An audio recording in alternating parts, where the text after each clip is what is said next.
child, the only thing, as Napoleon himself said, that would have tranquilized Josephine and put an end to the jealousy with which she harassed her husband. How should she contrive to attach him to her so closely that it would be impossible for him to break his chain? Her position was in itself a strong one. From the year 11 onwards, she had been associated with Bonaparte.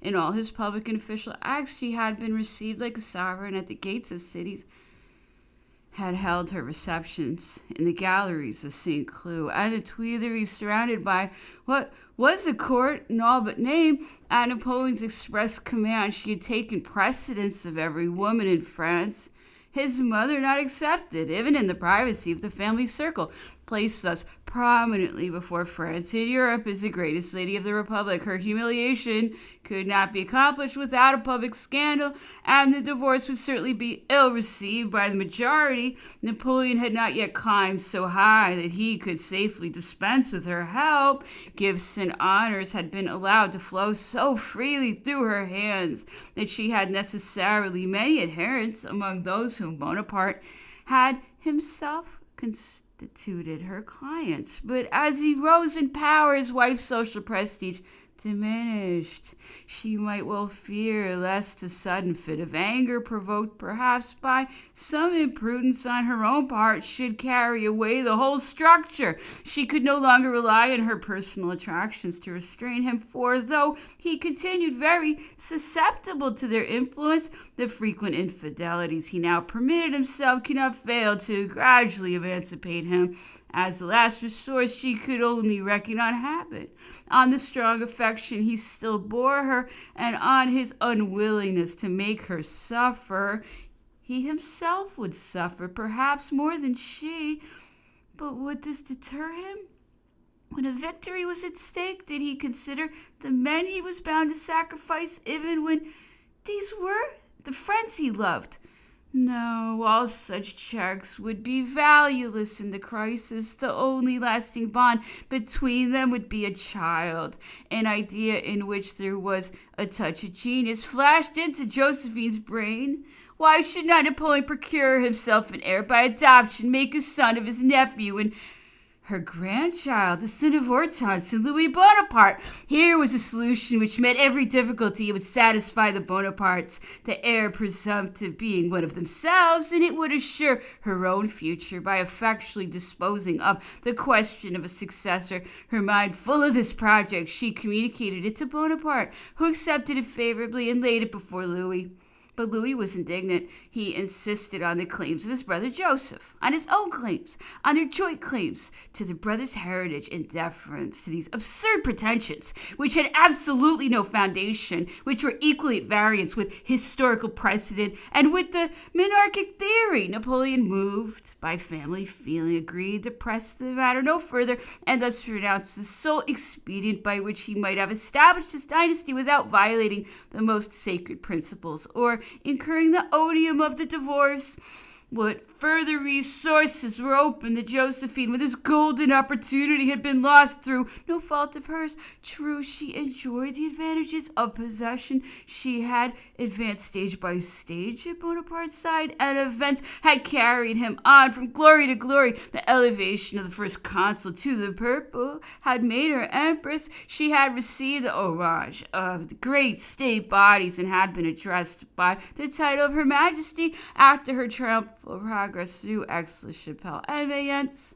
Her return to Paris, heralded by the cannon of the Invalides, her reception of the highest dignitaries and officials from the throne, her position had been much strengthened, and the divorce seemed to have retired into the region of improbable contingencies. Yet it needed but some unfavorable incident to destroy her hold on Napoleon. Fate might sweep her away, as yesterday the wind had slipped away the powder burnt in her honor on the esplanade. Matters were at this crisis when one day at St. Cloud she observed that a lady who had come to call on her rose and left the room. She had long had suspicions of her visitor and immediately followed her. Passing through the emperor's cabinet, she mounted the secret staircase and reached the room on the half landing. Listening, she recognized the voices of the emperor, and the lady demanded admission, made a scandalous scene, and roused Napoleon to fury. He vowed that he was weary of her surveillance, that he would put an end to it, that he would follow the advice of his friends and divorce her. He sent for Eugene to arrange the preliminaries. Eugene came and sternly refused all compensation, favor, or indemnity, both for his mother and himself. 2 days went by. Josephine, violent no longer, wept unceasingly. Napoleon thought, tears very becoming a woman. He felt himself in the wrong and recognized that a step of such importance should not be the outcome of a fit of exasperation. Had she held her ground against him, he would have insisted, but she was not proof against her tears. A final conversation took place on the subject.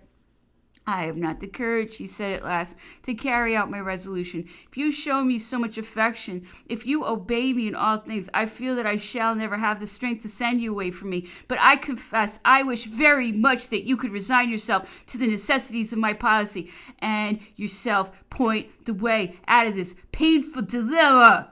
He wept freely as he spoke, but Josephine was equal to the occasion. She had no taste for self-sacrifice. It was not her part to decide her fate, but his, since he had ordered it so far. She was ready to obey, but she would wait till he commanded her to descend from that throne to which he had raised her. Napoleon himself was hard beset by his own heart, by the uncertainty of his policy, by his doubts as to the probability of his ever becoming the founder of a race, by his affection for his stepchildren, by his reluctance to shatter the life he had bound up with his own, by his pain at the thought of renouncing the woman he still loved, exasperated by the triumphant air and scarcely concealed delight of Josephine's enemies, and profoundly touched by the resignation of the Beauharnais. He once more put off the idea of a divorce, and as if to cut off his own retreat from this position, he commanded his wife to make all necessary preparations for her coronation. Her coronation? To be crowned by a pope? To share the triumph of the modern Charlemagne, a real she, a little Creole, brought from her native island by the whim of Monsieur de Beauharnais' mistress? The dream of splendor imagined by all the queens of France and achieved by so few, to receive the triple unction from the supreme pontiff and the crown from the emperor. Was not this enough to satisfy not ambition, for what ambition could have aimed at such glory, but the wildest dreams of fancy? And after such consecration and coronation, would it be possible to repudiate her? Was not this the seal of Napoleon's covenant with her? And could she desire any stronger earnest of future security? Yet there was something more she coveted. Hitherto, that is to say, for some 8 years, her conscience had in no wise troubled her on the score of her civil marriage, and she had been quite content to live with Bonaparte, dispensing with a priestly blessing on their union. She knew there would be many obstacles to overcome before she could obtain the emperor's consent to a religious marriage. He would object that it was undesirable to draw attention to the fact that the rite had been dispensed with. Most of the men about him were in the same case as himself, and his example in such a matter would bring about a series of rehabilitory functions which might easily be construed as an attack on the civil law, a revulsion in favor of the ancient regime, or at best as an indication that the head of the state considered the only form of marriage recognized by the state insufficient. He would find plenty of strong arguments against the measure without revealing the determining cause of his refusal, namely that though he had decided to abandon the divorce, he had no intention of binding himself irrevocably in the future or ignoring possible contingencies. He knew that the church is accommodating in her dealings with the great, and that in an extreme case she is empowered to loosen the knot she herself has tied. But If he should ever be constrained to annul his marriage, he would prefer to act on his own authority and to dispense with priestly intervention. Josephine knew there was little hope of moving him on this point. What could she plead in support of her request? Her conscientious scruples?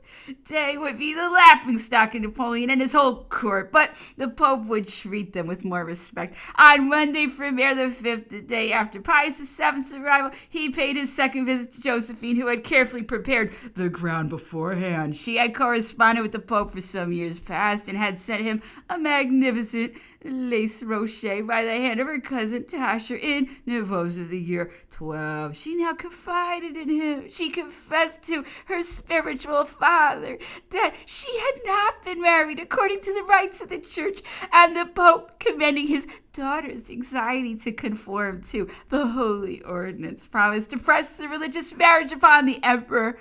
Napoleon was completely circumvented. A pontiff of Pius's character, education, and cast of mind would, he felt, be quite capable of postponing the coronation or of making the one ceremony a condition of the other. The coronation originally fixed for Frimaire the 18th had been put off first to Frimaire the 1st, afterwards to Frimaire the 11th. Each delay had entailed immense expenditure and had provoked much discontent and anxiety. All the civil and military deputations had arrived. Paris was full of them. They had been accommodated with great difficulty. What a scandal if the Pope, after coming to Paris to crown the emperor, should return to Rome without having performed the ceremony. Napoleon accepted the inevitable. On the morning of the 9th, Cardinal Fesch pronounced the nuptial blessing over the pair. If ever there was a case of compulsion, it was here, and Napoleon did not scruple to affirm at a later period that he had no choice in the matter, and that in default of consent on his part, the religious ceremony was not binding. Josephine was empress, married by a priest on the eve of her consecration by the Pope, her coronation by the emperor. Surely she might sleep in peace now.